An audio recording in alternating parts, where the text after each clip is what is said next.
Sunanda member, ఈ రోజైనా నా ప్రాబ్లం ని చూస్తారా? ఒక ఇంట్లో ఒక కోడిగుడ్డు ప్రాజెక్టేగా, అది నేను మర్చిపోతానా? లేదు, నా కూతురు ట్రీట్మెంట్ గురించి అతి త్వరగా ఆపరేషన్ చేయమని డాక్టర్స్ చెప్పారు. ధన్యా పాప విషయం కదా, అది ప్రెసిడెంట్ టేబుల్ మీద ఉంది, ఈ రోజు తేల్చేస్తాను.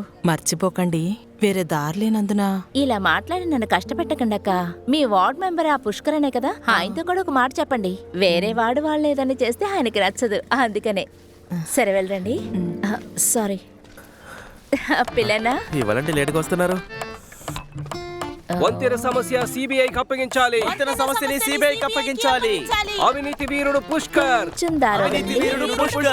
రాజీనామా చేయాల్సిందే. రాజీనామా చేయండి. ఆపోజిట్ పార్టీ వాళ్ళు వాకౌట్ చేశారు. మేమేమో అలాగా. శ్రీ సంక్షేమం మీటింగ్ అయిపోయిన తర్వాతే తెలిసింది మత్తాయి కుట్టి అన్న చనిపోయారన్న విషయం. మానవత్వం ముఖ్యం కదా, అందుకే అక్కడ దాకా వెళ్ళొచ్చాను. అదేమి సునంద వాడు కాదు కదా మానవత్వం చూపించడానికి. ఊరికే వాడిని బట్టి మానవత్వం చూపించగలవా ఏంటి? ఇంత రహస్యంగా ఎలా చనిపోయారు? నా వార్డులో జరిగింది నాకే తెలియలేదు. కాల్ చేసి కూడా చెప్పలేదు. ఒక మెసేజ్ అయినా. మీటింగ్ మధ్యాహ్నం వరకు చాలు, మనం అక్కడికి వెళ్ళాలి. ఎలక్షన్లు వస్తున్నాయి కదా. పదండి కదా. అందరూ ఎక్కడికి వెళ్తున్నారు? ఏదో ఒక నక్సల్ చనిపోయాడనే పంచాయతీకి లేవా? మనకి చాలా విషయాలు ఉన్నాయి కదా చూసుకోవడానికి.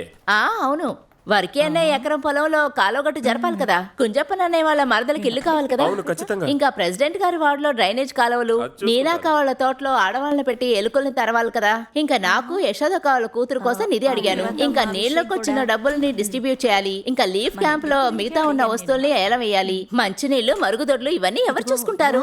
చాలా బాగా మాట్లాడేస్తుంది. ఇదంతా నేనే చెప్పాలనుకున్నాను. ఈసారైనా మన యశోదక్క వాళ్ళ పాప ట్రీట్మెంట్ ఫండ్ పాస్ చేయాలి. ఆ పెటిషన్ మీ టేబుల్ మీద వచ్చి చాలా రోజులైంది. దానికి ఇక్కడ అంత డబ్బు లేదు. వాళ్ళతో పాటు వెళ్ళి రోడ్డు మీద ఏదైనా కచేరీ చేయమన్నారు. అది కూడా బాధ్యత మీద పెట్టకండి, మనం మిగతా విషయాలు మాట్లాడుకుందాం. ఒక పసిబిడ్డ విషయం కదా సార్. సునందా, నా వాటిలో నువ్వు తల దొరుచుకో, అర్థమైందా?